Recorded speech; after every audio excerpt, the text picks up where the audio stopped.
Now question number 5, if you have rupees 800 and you save rupees 250 every month, find the amount you have after. Firstly we find out the amount in 6 months में कितना amount हुआ। तो पहले क्या है आपके पास, initial amount, starting में amount कितना था, इनिशियल अमाउंट रुपीज 800, ठीक है। सेविंग पर मंथ, हर महीने कितनी सेविंग करता है वो,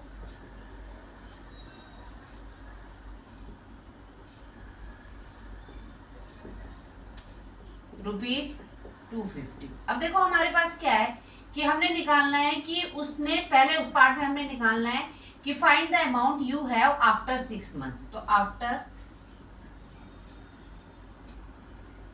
6 मंथ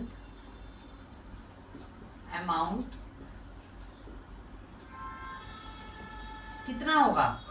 तो देखिए आफ्टर 6 मंथ मतलब टोटल अमाउंट मान लेते हैं हम, जो आफ्टर 6 मंथ मतलब टोटल अमाउंट हुआ उसको हम कर देते हैं किससे, y से। तो आफ्टर 6 मंथ मतलब टोटल अमाउंट y, और आपके पास इनिशियल अमाउंट कितना है, जो स्टार्टिंग अमाउंट था 800, उसमें क्या ऐड करना है आपने 250 पर मंथ के हिसाब से। पहले मंथ 250, हमने कितने मंथ का निकालना है, 6 मंथ का। तो कितना आ गया 800 प्लस,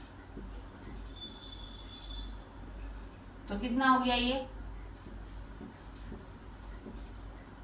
2300 रुपीज। तो 6 मंथ में कितने करे उसने, find the amount you have after.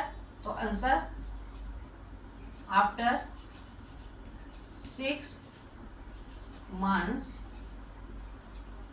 he had rupees 2300। अब सेकंड में क्या पूछा, बोला उसने 2 years। अब आफ्टर 2 years,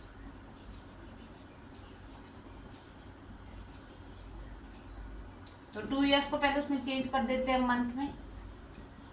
तो आपके पास कितने मंथ है टोटल, 24 मंथ्स, ठीक है।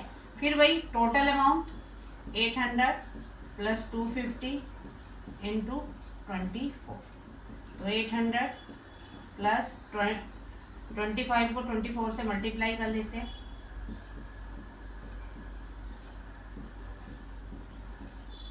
तो कितना आ गया 6800। तो आंसर क्या आ गया, आफ्टर 2 years,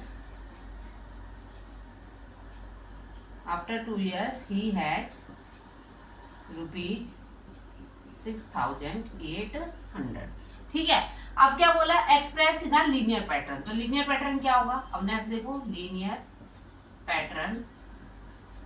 अब आपको पता है कि जो लीनियर पैटर्न होता है वो किस फॉर्म में होता है, लीनियर पैटर्न इस फॉर्म में होता है, मान लो ax प्लस बी की फॉर्म में। अब a क्या है हमारे पास, ax क्या है हमारे पास, जो टोटल अमाउंट आया तो कितना है वो y ले लेते हैं हम इसको। वो कितना है आपके पास, जो हमारे पास स्टार्टिंग वाला था 800 और प्लस 250, और जो मंथ्स है उसको हम टाइम ले लेते हैं।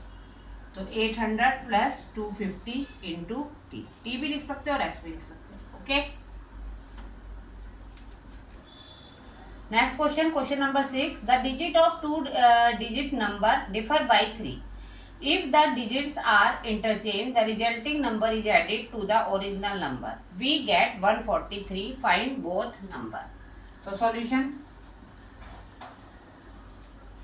क्या है, इसमें आपके पास 2 डिजिट है, उसका जब डिफरेंस मतलब x माइनस वाई, तो आपके पास है 3। ये तो आप फर्स्ट इक्वेशन मान लो। अब digits are interchange the resulting number, तो हम मान लेते हैं let unit number x, tens number y। Tens number है तो ये क्या हो गया आपके पास 10y। ओरिजिनल नंबर क्या हो जाएगा, u प्लस टी होता है, यूनिट प्लस टेंस, तो u x है और वो क्या आ गया 10y। अब इसी में यहीं पर ही हम कर देते हैं रिवर्स नंबर। अब बेटा रिवर्स नंबर क्या हो जाएगा, u प्लस टी, मतलब जो यूनिट नंबर है वो टेंस बन जाएगा, टेंस यूनिट बन जाएगा, मतलब y प्लस 10x, वो ये हो गया, ठीक है। अब क्या बोला इन्होंने कि the resulting number is added to the original number we get 143। तो अकॉर्डिंग टू क्वेश्चन क्या बोला है, जो ओरिजिनल नंबर है और रिवर्स नंबर है, मतलब इंटरचेंज करके आया, उनको ऐड कर दो। उनको ऐड किया तो वो आंसर कितना आया 143। 1x 10x 11x sorry x plus 10y और 1y, ये कितना हो गया आपके पास 11y। कितना हो गया ये 143।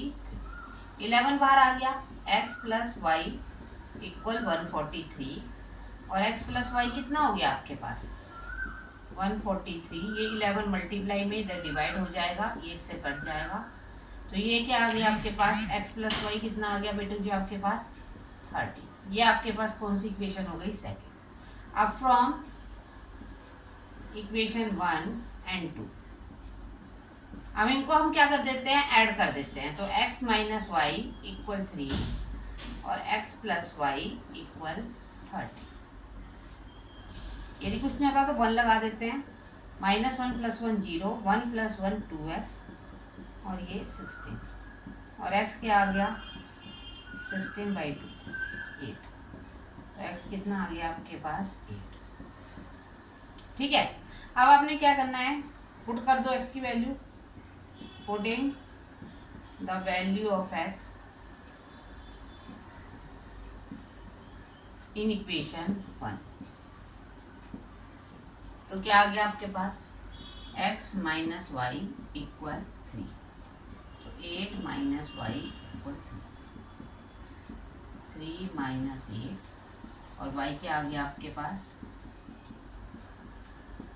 और y की वैल्यू आ गई आपके पास 5। अब इन्होंने बोला था you have find out both number, मतलब ओरिजिनल भी निकालना है और रिवर्स भी निकालना है। तो पहले ओरिजिनल नंबर क्या है आपके पास x प्लस 10y और यहाँ आ गया रिवर्स नंबर, वो क्या है आपके पास y प्लस 10x। तो देखिए आपके पास x कितना है आपके पास 8 और y कितना है आपके पास 5। तो 8 + 50 कितना आ गया बेटा जी 58। अब ऐसे यहाँ रख दो 5 + 10 × 8 तो 5 + 80 और ये कितना आ गया 85।